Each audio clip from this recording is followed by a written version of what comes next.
우리 같이 한 목소리로 읽도록 하겠습니다. 시작. 아마샤가 여호와께서 보시기에 정직하게 행하기는 하였으나 온전한 마음으로 행하지 아니하였더라. 아멘. 오늘은 정직하게 행하였으나 온전한 마음으로 행하지 않았다라는 제목으로 같이 말씀을 나누려고 합니다. 방금 읽은 본문에서 이렇게 표현합니다. 아마샤에 대해서 정직하게 행했지만은 온전한 마음으로 행하지 않았다.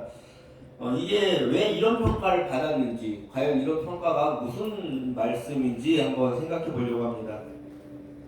성경에서 여호와 보시기에 정직하게 행했다라는 표현은 이런 표현으로도 쓰입니다. 여호와 보시기에 옳은 일을 하였다. 즉, 참 열심히 그냥 도덕적으로 훈련하지 않게 그리고 하나님의 말씀에 잘 순종한 삶에 대해서 이런 표현을 쓰는 겁니다.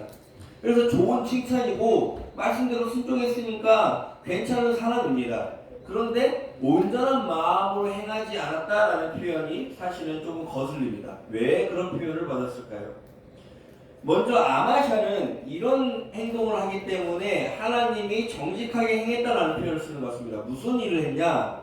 우리 3절 4절 말씀 같이 한번 볼까요? 그의 나라가 굳게 섬에 그의 부왕을 죽인 신하들을 죽였으나 그들의 자녀들을 죽이지 아니하였으니 이는 모세의 율법책에 기록된 대로 함이라. 곧 여호와께서 명령하여 이르시기를 자녀로 말미암아 아버지를 죽이지 말 것이요 아버지로 말미암아 자녀를 죽이지 말 것이라. 오직 각 사람은 자기의 죄로 말미암아 죽을 것이라 하였더라. 이게 무슨 말입니까? 아마샤가 왕이 되기 전에 그의 아버지도 왕이었을 거 아닙니까? 그런데 그의 아버지를 신하들이 반역을 해서 죽입니다. 그런 신하들이 아버지를 죽인 사건이 생기는데, 그런데 중요한 거는 그 왕이 된 다음에 자기 아버지를 죽인 그 신하들을 처벌할 때에 그 자녀들, 그러니까 예를 들면 우리가 우리나라 같은 경우에는 왕에 대해서 반란을 일으켰거나 그러면은 어떻게 하죠? 그 자손까지 뭐 3대를 멸하거나 뭐 이런 식으로 처형을 했는데, 중요한 건 여기에서 모세의 율법책에는 여호와께서 명령하셨을 때에 그 자녀들은 아버지의 죄 때문에 자녀들까지 죽이지는 어떻게 하라? 말아라라고 얘기합니다. 그렇기 때문에 어떻게 합니까? 화가 나지만 자기 아버지를 살해했지만 그들의 죄만 가지고 그들만 심판했다라는 거지, 재판했다라는 거지, 아들까지는 죽이지 않았다라는 거. 참 올바른 재판이고 하나님의 말씀대로 순종한 재판입니다. 그래서 뭐라 그러는 겁니까? 여호와 보시기에 정직하게 행한 사람이구나. 아마샤는 그렇게 알 수 있습니다. 또 하나의 사건이 있는데, 아마샤가 이제 전쟁을 하려고 그러는데 용병을 구합니다. 용병을 구하는데 이제 같이 한번 볼까요? 100달란트로 이스라엘 나라에서 큰 용사 10만 명을 고용하였더니, 그래서 전쟁하려고 10만 명을 돈을 주고 계약을 합니다. 이제 전쟁을 하기 위해서. 그런데 하나님의 사람이 등장해서 또 이걸 가지고 뭐라 그러냐? 하나님은 대충 말씀해 보면은 이런 말씀 많이 하시잖아요. 왜 자꾸 군대나 다른 걸 의지하냐? 나 누구를 의지해라? 나를 의지해라라고 얘기하는 겁니다. 그래서 하나님의 사람이 나타나가지고 이스라엘 군대랑 함께하지 말고 왕이 갈 때에 하나님이 함께 하시니까 하나님은 마지막에 뭐라 그러니까 능히 돕기도 하시고 능히 패하기도 하십니다라고 표현하는 겁니다. 그런데 사실 우리가 이런 말씀들을 많이 보지만 이해는 돼요. 머리로는 그럴 수 있겠다, 하나님이 함께 하시겠구나라고 이해할 수는 있는데, 사실은 그런 말을 들을 때에 우리가 정말로 그걸 순종하는 건 또 다른 문제란 말입니다. 특히 저 같은 경우만 해도 하나님 의지하고 기도하고 뭐 하나님이 다 도와주실 거라고 그렇게 말은 하지만 사실 돈이 없어가지고 못하는 경우도 많이 있는 거죠. 그러면서 무슨 일이 생기면은 기도하면서 하나님 함께 도와주세요라고 얘기를 하지만은 참 속으로는 돈만 있었으면 좋겠다라는 표현을 쓸 때가 저도 한두 번이 아닌데, 중요한 건 아마샤 왕은 돈도 있었고 그 돈으로 군대도 이미 계약을 한 상태입니다. 그런데 그 계약을 물리라는 겁니다. 그렇게 용병도 고용하고 계약도 다 된 상태에서 물리라고 그러니까 고민이 많죠. 그래서 아마샤가 이렇게 얘기합니다. 아마샤 같이 한번 볼까요? 아마샤가 하나님의 사람에게 이르되 내가 100달란트를 이스라엘 군대에게 주었으니 어찌할까? 그냥 이미 돈을 줬는데 이걸 물리라고. 그러니까 하나님의 사람이 뭐라 그럽니까? 여호와께서 능히 이보다 많은 것을 왕에게 주실 수 있습니다. 말은 쉽죠 사실은. 그런데 사실 말은 쉬운데 이렇게 하나님의 사람이야 뭐 하나님의 입장에서 이렇게 속편한 소리를 하는 거지. 저번에 설교를 듣고 말씀을 읽은 성도님들이 산 가운데서 그대로 하려고 그러면 어떻습니까? 많이 힘듭니다. 그런데 어떻게 합니까? 아마샤는 진짜 말씀에 순종합니다. 그래서 어떻게 하냐? 아마샤가 뭐라고 합니까? 10절에 에브라임에서 자기에게 온 군대를 나누어 그들의 고향으로 돌아가게 하였더니, 근데 갑자기 또 돌아가게 하니까 이스라엘 군대들은 가서 전쟁하면, 그때 당시에 전쟁은 이게 돈이 꽤 되는 거예요. 근데 전리품도 없고 가서 노예도 없고 이런 전쟁인데 그냥 돌아가라니까 많이 화가 났던 것 같습니다. 힘이 놓아요 고향으로 돌아갑니다. 여튼 아마샤는 여기까지 하나님의 말씀을 잘 듣고 순종합니다. 그러니까 우리가 성경에서 읽은 것처럼 이렇게 하나님의 말씀에 잘 순종을 하면은 어떻게 합니까? 전쟁에서 하나님이 물론 도와주시죠. 그래서 11절과 12절에 보면은 전쟁에서 승리합니다. 여기서 잘 보셔야 되는 건 뭐냐? 지리적 위치를 아셔야 되는데, 지금 아마샤는 어디의 왕이냐면은 유다 왕입니다.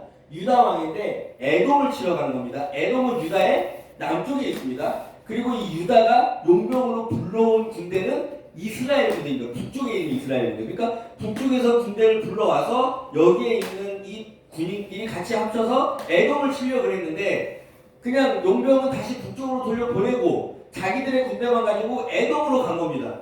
그렇게 해가지고 하나님이 이렇게 하면 도와줄 거야 라는 말을 믿고 갔는데 전쟁이 진짜 승리했어요. 여기까지는 좋아요. 승리했는데 여기까지는 좋았는데 전쟁에 승리한 다음에 들려온 소식이 뭐냐? 우리 같이 한번 볼까요? 시작. 아마샤가 자기와 함께 전장에 나가지 못하고 돌려보낸 군사들이 사마리아에서부터 베토론까지 유다 성읍들을 약탈하고 사람 3,000명을 죽이고 물건을 많이 노략했더라. 즉 지금 자기가 남쪽으로 에돔을 치러 내려간 사이에 북쪽으로 돌려보낸 이스라엘 군대가 뭐 한 겁니까? 자기가 비어있는 그 사이에 자기의 성읍들을 친 겁니다. 솔직히 이런 상황이 되면은 우리 성도님들은 어떤 생각이 들 것 같습니까? 누가 제일 지금 원망스러울까요? 하나님이죠. 하나님. 왜요? 하나님 말씀을 듣고 순종을 해서 용병들을 돌려보냈는데 그 용병들이 문제가 돼서 지금 자기의 성읍들을 친 거 아닙니까? 화도 났을 겁니다. 짜증도 났을 겁니다. 그리고 그냥 이런저런 생각이 다르죠. 왜? 그냥 용병 하나님 말 안 듣고 데리고 돌아왔으면은 지금 내 군대 가지고도 이겼는데 그 용병까지 왔었으면 더 이길 수도 있었고 더 큰 승리에다가 지금 내 성읍들이 걔네들이 배신해서 지금 다쳤는데 그런 일도 있어요 없어요? 없을 수도 있는 겁니다. 그러니까 순종을 하는 바람에 일이 다 꼬여버렸다라는 느낌을 받을 수 있습니다. 여기서 중요합니다. 우리 성도님들의 인생 가운데 진짜로 하나님 말씀대로 살아본 적이 있을 수 있어요. 그리고 정말로 하나님이 나를 함께 도와주신다라고 믿고 그 뜻대로 행한 적도 있을 수 있어요. 그런데 일이 제대로 풀릴 수가 있는데 풀릴 때도 있었을 건데 중요한 건 매번 그렇지 않는다. 내 눈과 내 시각으로 봤을 때에는 일이 더 꼬인 것 같고 일이 더 악화된 것 같고 하나님이 없는 것 같고 하나님이 도와주지 않는 것 같고 별의별 생각이 들 때가 많이 있다는 겁니다. 이때 우리는 어떤 선택을 하게 됩니다. 이때 정말로 조심하셔야 되는데 아마샤는 이때 무슨 선택을 합니까? 우리 같이 한번 볼까요? 시작. 아마샤가 에돔 사람들을 죽이고 돌아올 때에 세이 자손의 신들을 가져와서 자기의 신으로 세우고 그들 앞에 경배하며 분향합니다. 즉 하나님을 버립니다. 이해는 갑니다. 하나님의 말씀을 지금 다 지켜도 정말로 순종했던 인생이고 하나님 앞에 정말로 노력했던 말씀대로 딱 살았던 인생 아닙니까? 하나님은 그래서 선지자를 보내죠. 왜 그러냐? 왜 배신하고 왜 다른 신을 섬기냐라고 하나님의 선지자가 와서 이야기하려고 하니까 뭐라 그럽니까? 16절에 우리가 너를 언제 왕의 모사로 삼았느냐? 그쳐라 어찌하여 매맞으려고 하느냐라고 선지자를 내칩니다. 더 이상 하나님의 말 듣습니까? 안 듣습니까? 안 듣는 겁니다. 아마샤는 이제 하나님의 말씀대로 사는 게 효과가 있다 없다? 없다라고 판단한 것 같습니다. 왜요? 자기의 용병을 돌려보내, 돈을 100달란트를 손해보면서 돌려보냈는데 그 용병으로 인해서 자기의 성은 몇 개가 빼앗긴 상황입니다. 그런데 이렇게 된 이유에 대해서 성경이 모르겠어요. 하나님의 말씀이라 그런가? 아마샤가 그럴 수도 있을 것 같은 우리들의 인간적인 마음은 있는데 성경은 뭐라고 표현하냐? 온전한 마음이 없었다라고 표현하는 거예요. 이 상황에 대해서 온전한 마음이 없었다라고 얘기한다는 겁니다. 사실 제가 많은 만나본 사람들 중에 한때 신앙이 좋았던 사람 정말 많습니다. 정말로 대형교회 청년부 회장이었다는 분부터 시작해가지고 모태신앙으로 해가지고 성경대회도 나갔다는 분도 계시고 어떤 분은 교회 장로님이셨고 권사님이셨고 이런저런 고백하는 분들이 많은데 그런 분들이 경험한 사건들 중에서 물론 뭐 어떤 다른 이유도 있겠지만은 많은 분들의 사건이 뭐냐, 내가 정말로 말씀에 순종하고 그렇게 예배드리고 그렇게 헌금도 했는데 하나님이 나를 도와주신다 안 도와주신다? 안 도와주셨다라고 얘기하는 겁니다. 이런 상황에서 우리는 어떻게 해야 되는 건가요, 대체? 근데 성경에서는 거기에 대해서 하나님이 뭐 좀 더 도와주면 되지 않습니까? 우리 인간적인 생각에는 하나님이 좀 더 짠하고 나타나가지고 좀 기적을 보여주면 되는 거 아닐까요? 하나님이 좀 더 말씀을 잘 지키고 예배도 잘 드리고 헌금도 많이 하고 새벽기도도 했으면 인생에 대해서 좀 우리 좀 가치 있게 좀 돈도 좀 벌게 좀 인생 좀 활짝 피게 해주면 되는 거 아닙니까? 그런데 성경에서 뭐라 그러냐? 너에게 온전한 마음이 없었다라고 얘기합니다. 그 온전한 마음이 무엇입니까 대체? 그 온전한 마음이라는 표현에 뭐라 하냐면은 가득 찬 마음, 가득 찬이라는 표현, 단어입니다. 온전한, 가득 찬, 충만함 이런 뜻인데 즉 하나님이 그 안에 가득 차 있는 마음, 하나님이 그 안에 충만한 마음, 그 하나님한테 온전한 마음, 모든 것을 드린 마음, 전부를 드린 마음이 온전한 마음입니다. 즉 어떤 일을 선택했을 때 그 일에 대한 결과와 상관없이 그 일의 결과가 내 마음에 들어오는 게 아니라 내가 하나님한테 이렇게 예배했습니다 하면서 그 일의 결과가 들어오는 게 아니라 내가 하나님한테 이만큼 헌금했습니다 라고 했을 때에 그 다음에 어떤 일의 결과를 자꾸 계산하는 게 아니라 뭔가 하나님한테 순종하고 뭔가 하나님한테 예배하고 무언가를 했을 때에 그 일이 자꾸 내 마음을 차지하는 게 아니라 그냥 뭐가 떠오르는 겁니까? 하나님이 내 마음에 온전하게 들어와 있는 마음, 그 일의 결과가 들어오는 게 아니라 어떤 일을 선택했다면 내가 순종을 했다면 그냥 그 순종으로 그 순간에 끝내야 된다는 겁니다. 그 순간에 그 선택으로 끝나야 된다는 겁니다. 그것 때문에 무슨 손해가 생겼든 그것 때문에 무슨 불편한 게 생겼든 그거는 하나님이 하실 나중의 일들이고 그 순간에 내 마음에 가득 채워야 될 마음은 무엇이냐? 하나님을 향한 온전한 마음이라는 겁니다. 그 하나님을 향한 온전한 마음이 사라졌을 때, 그 마음이 없어질 때에 뭐가 떠오른다고요? 자꾸 그 일에 대한, 사건에 대한 계산. 왜 이렇게 일이 진행이 안 되지? 왜 내 뜻대로 안 되지? 왜 하나님이 안 도와주지? 라는 것들이 마음을 가득 채우기 시작하고 그 마음이 결국에는 어떤 선택을 합니까? 아마샤처럼 우상숭배로 이어진다는 겁니다. 그래서 잠언은 이렇게 표현하는 것 같습니다. 잠언은 뭐라고 말합니까? 같이 한번 읽어볼까요? 시작! 모든 지킬 만한 것 중에 더욱 내 마음을 지키라. 생명의 근원이 여기서 나느니라. 아멘. 신명기도도 이렇게 말씀합니다. 같이 읽을까요? 시작. 이스라엘아 들으라. 우리 하나님 여호와는 오직 유일한 여호와시니 너는 마음을 다하고 뜻을 다하고 힘을 다하여 내 하나님 여호와를 사랑하라. 아멘. 정말로 이렇게 성경 구절을 읽을 때에 온 힘과 마음을 다해서 정말 이 말씀에 집중해서 반복해서 잘 읽어보시면 좋겠습니다. 왜냐하면 사실 우리가 예배를 드리지만은 몇몇 교회에서는 설교보다는 성경 봉독 시간을 더 중요한 시간으로 놓고 거기에 맞게 예전을 행하면서 드리는 교회도 있습니다. 이게 무슨 말이냐면은 이 온전한 마음을 제가 방금 얘기했지만은 하나님으로 가득 찬 마음, 내가 하나님으로 가득 차야지 라고 이렇게 중얼중얼거린다고 가득 차지나요? 아니에요. 내가 방금 듣고 정말로 제가 이 짧은 제 입으로 이 설교로 많이 논리적으로 그럴듯하게 설명을 해봤자 그 온전한 마음이 갑자기 생기게 될까요? 그렇지 않습니다. 갑자기 제가 설명을 하면서 이렇게 용병이 배신하고 일이 틀어졌지만은 이것도 하나님의 계획 안에 있는 일입니다 라고 이렇게 논리적으로 납득하게 그럴듯하게 설명을 한다고 해서 하나님이 갑자기 이렇게 마음에 가득 차는 게 아니라는 겁니다. 제 아는 동생이 자꾸 그럴 때마다 뭐라고 얘기하냐면은 형 그건 정신승리 아니에요. 그럴 수 있어요.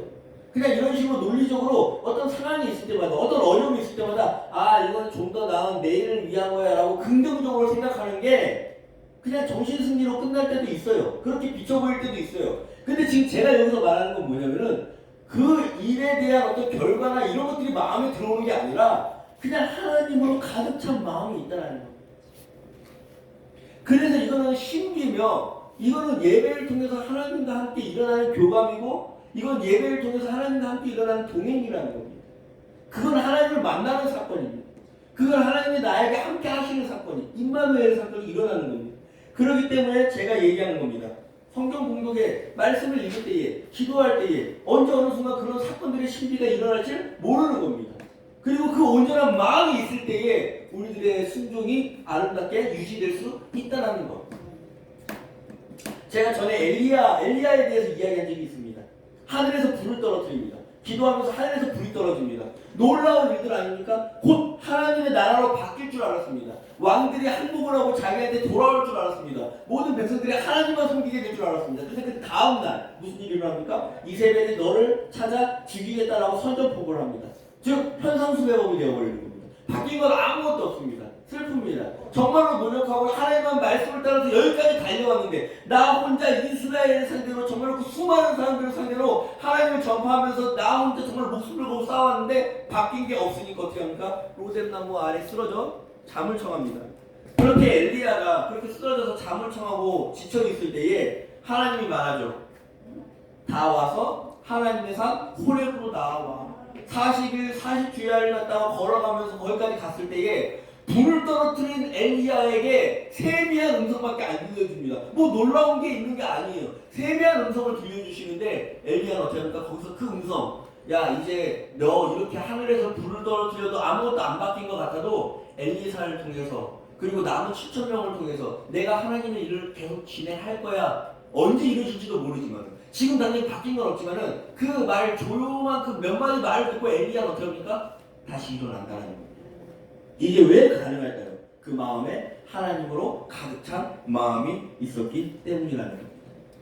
우리는 사실 논리적으로는 압니다. 인생은 세옹지만 하는 말이 있습니다. 지금 좋은 일이지만은 이 좋은 일이 나중에 어떻게 나쁘게 변할지 모르고 지금은 나쁜 일이지만 이 나쁜 일이 나중에 어떻게 좋게 변할지 모르고 우리가 예수님을 믿건 안 믿건 그런 일들은 인생에 살다 보면은 한두 번은 경험합니다.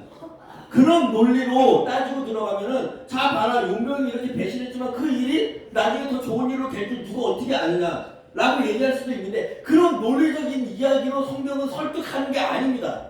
성경은 뭐라고 합니까? 너는 하나님에 대한 무엇이 없었구나 온전한 마음이 없구나 라고 얘기한다는 거죠.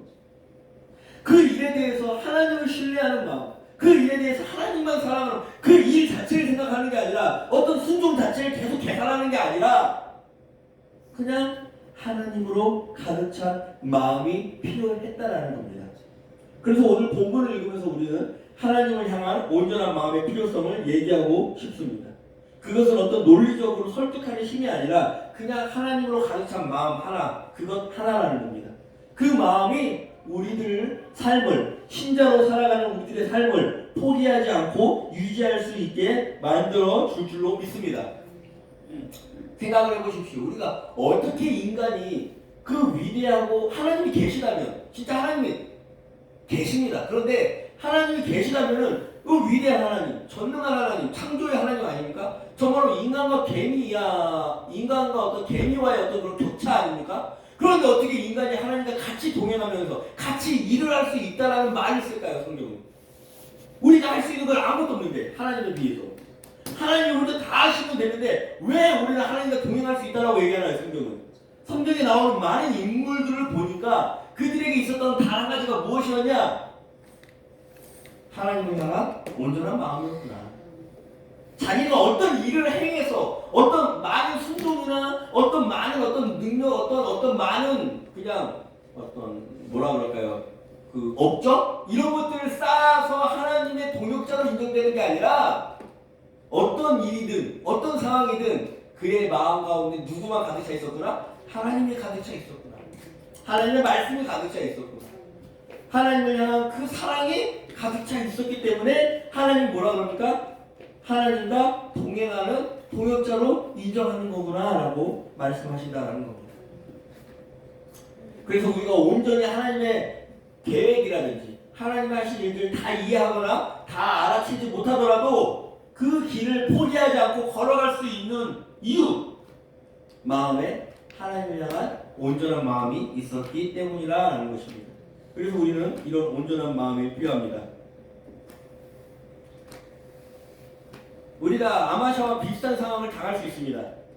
하나님께 순종을 했는데 그 용병이 하나님에 대한 사랑과 하나님에 대한 믿음으로 돌려보내는데 돈도 손해보고 오히려 그 용병의 배신으로 인해가지고 내가 가지고 있는 어떤 재산에 큰 손해도 볼 수 있고 오히려 내가 생각했던 대로 계획대로 되지 않을 수 있습니다. 그럴 때 그냥 우리는 위로하면서 뭐라 그럽니까? 자, 그냥 어설픈 위로. 용병이 그렇게 된 거는 더 좋은 나중에 일이 있을 거야. 어떤 더 좋은 하나님의 계획이 있을 거야. 그래도 네가 전쟁에 이겼잖아. 뭐 이런 식의 설명을 우리는 가끔 그렇게 당한 사람들한테 하거나 내 스스로 할 때가 있는데 오늘 성경에서 뭐라 그럽니까? 그런 설명이 중요한 게 아니라는 겁니다. 그런 식으로 이해하는 게 중요한 게 아니라는 겁니다. 그저 하나님을 향한 온전한 마음, 하나님을 향한 가득 찬 마음, 그저 하나님께 집중하고 다시 하나님의 말씀을 묵상하고 하나님께 기도하면서 그냥 하나님과 하루하루 그렇게 가득 찬 마음으로 살아갈 것을 권면하는 겁니다. 그 일어난 사건을 분석하거나 집중하거나 그냥 어떻게 해서 이거 이렇게 되겠지라고 정신승리 이런 것 하는 것보다 그냥 말씀을 읽고 하나님을 기도하고 하나님의 말씀을 또 명령하는 그 다른 일에 대해서 또 순종하고 그렇게 하루하루를 살아가기를 권면하는 겁니다. 권면하는 겁니다. 그 하루가 한 달이 되고 그 한 달이 1년이 되고 그 1년이 어느 순간 우리의 삶에 흔적이 될 줄로 믿습니다. 그때 우리는 사도 바울의 고백을 이해할 수 있을 겁니다. 사도 바울이 무엇이라고 얘기합니까? 같이 한번 읽어볼까요? 이후로는 누구든지 나를 괴롭게 하지 말라. 내가 내 몸에 예수의 흔적을 가졌노라. 이런 식으로 표현합니다. 오늘 말씀을 우리 다 함께 묵상하면서 정말로 내 안에 인생의 설명이 필요한 것이 아니라 내 인생에 대해서 어떤 논리적인 어떤 이야기들, 더 어떤 그냥 어떤 위로들 그런 것들보다 더 중요한 것은 무엇이다? 하나님을 향한 온전한 마음과 하나님을 향한 하나님만 가득 찬 마음들이 우리 안에 다시 임하기를 기도하면서 그런 고백들을 행하면서 남은 인생을 그렇게 살아내기로 다짐하는 예수의 흔적으로 가득 채우기로 다짐하는 우리 성도님들이 되셨으면 좋겠습니다.